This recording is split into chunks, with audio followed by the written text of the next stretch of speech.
Bismillahirrahmanirrahim. Assalamualaikum warahmatullahi wabarakatuh. Perkenalkan, nama saya Nur Awaliyah dengan stambuk A1H1 19051, jurusan Pendidikan Guru Pendidikan Anak Usia Dini, Fakultas Keguruan dan Ilmu Pendidikan, Universitas Halu Oleo Kendari. Di sini saya akan menjelaskan tentang strategi pembelajaran. Yang pertama yaitu konsep strategi. Strategi berarti cara dan seni menggunakan sumber daya untuk mencapai tujuan tertentu atau suatu garis-garis besar haluan untuk bertindak dalam usaha mencapai sasaran yang telah ditentukan. Yang kedua yaitu strategi pembelajaran. Strategi pembelajaran diartikan sebagai pola-pola umum kegiatan guru anak didik dalam perwujudan kegiatan belajar mengajar untuk mencapai tujuan yang telah ditentukan.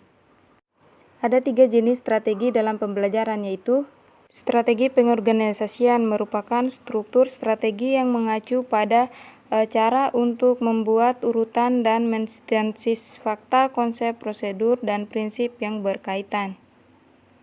2 yaitu strategi penyampaian merupakan komponen variabel metode untuk melaksanakan proses pembelajaran. Yang ketiga, strategi pengelolaan merupakan komponen variabel metode yang berurusan dengan bagaimana metode interaksi antara pembelajar dengan variabel metode pembelajaran lainnya. Yang ketiga, sistem belajar mengajar. Menurut Inquiry Discovery Learning adalah strategi yang digunakan guru dengan memberi peluang kepada anak untuk mencari dan menemukan sendiri hasil belajarnya. Yang kedua, expositor learning adalah strategi guru dalam menyajikan pelajaran secara sistematis dan lengkap sehingga anak langsung menyimak secara tertib dan teratur. Yang ketiga, Mister Learning adalah upaya guru agar peserta didik atau anak didik memiliki penguasaan penuh pada materi pelajaran. Yang keempat, humanistic education adalah strategi mengajar guru dengan melakukan pendekatan secara pribadi yang hangat dan bersahabat sehingga anak dapat mengaktualisasikan diri seoptimal mungkin.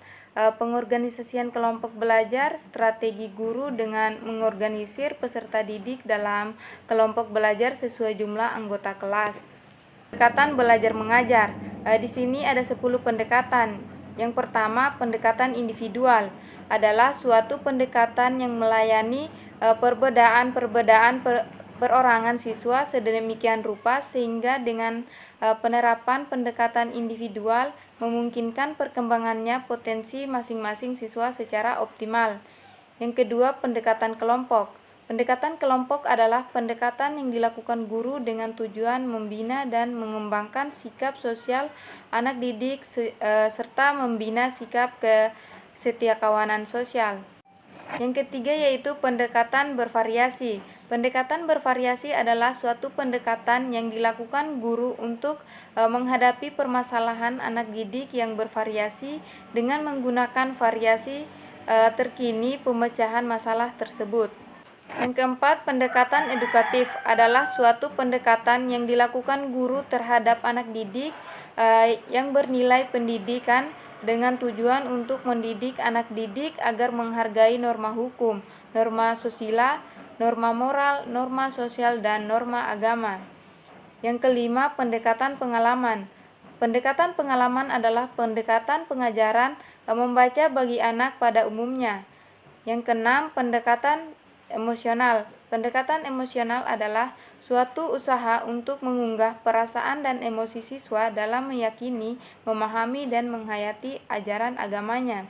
Yang ketujuh, pendekatan rasional. Pendekatan rasional adalah sebuah pendekatan dalam membentuk kepribadian anak didik dengan cara memberikan pemahaman yang benar dan tetap tenang suatu perubahan yang akan dikerjakan. Yang kedelapan, pendekatan fungsional.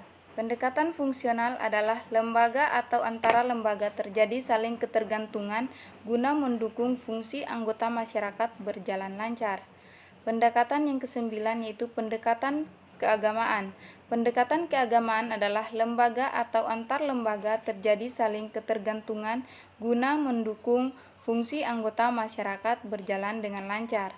Pendekatan yang ke-10 yaitu pendekatan kebermaknaan, adalah pendekatan yang memasukkan unsur-unsur terpenting yaitu pada bahasa dan makna.